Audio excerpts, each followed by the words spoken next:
আমাদের প্রিয় নবীর দাদার যখন শেষ সময় ঘনিয়ে এলো তখন তার শেষ কথা কি ছিল, আর তারপর ছোট্ট মোহাম্মদের দায়িত্ব কে নিয়েছিলেন?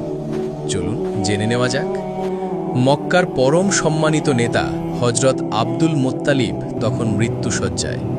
বড় বড় সর্দারেরা তার পাশে স্তব্ধ হয়ে বসে আছেন, কিন্তু সেই কঠিন মুহূর্তেও তার চোখের সামনে বারবার ভেসে উঠছিল ৮ বছরের এক নিষ্পাপ শিশু, যার জন্মের আগেই বাবা এবং মাত্র ২ বছর আগে মা দুনিয়া ছেড়ে চলে গেছেন। এই ছোট্ট মোহাম্মদ সাল্লাল্লাহু আলাইহি ওয়াসাল্লামের কপাল থেকে তখন এক অদ্ভুত আলো ফুটে বেরোচ্ছিল। হজরত আব্দুল মুত্তালিব তার প্রাণপ্রিয় নাতিকে কাছে ডেকে বুকে জড়িয়ে ধরলেন। তারপর মৃদু কণ্ঠে বললেন, এই শিশুটি আর সবার চেয়ে আলাদা।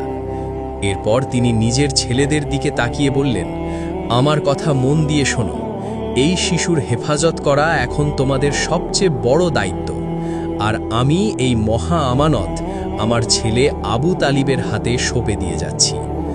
এ কথা শুনে হজরত আবু তালিবের চোখ ফেটে পানি চলে এলো। তিনি খুব ধনী ছিলেন না, কিন্তু তার মনটা ছিল অনেক বড়। তিনি বললেন, আব্বাজান, আপনি নিশ্চিন্ত থাকুন, আমি নিজের জীবনের চেয়েও বেশি দিয়ে এই শিশুর হেফাজত করব।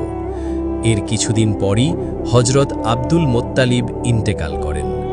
প্রিয় নবীকে যারা মন থেকে ভালোবাসেন তারা কমেন্টে অবশ্যই সুবহানাল্লাহ লিখবেন।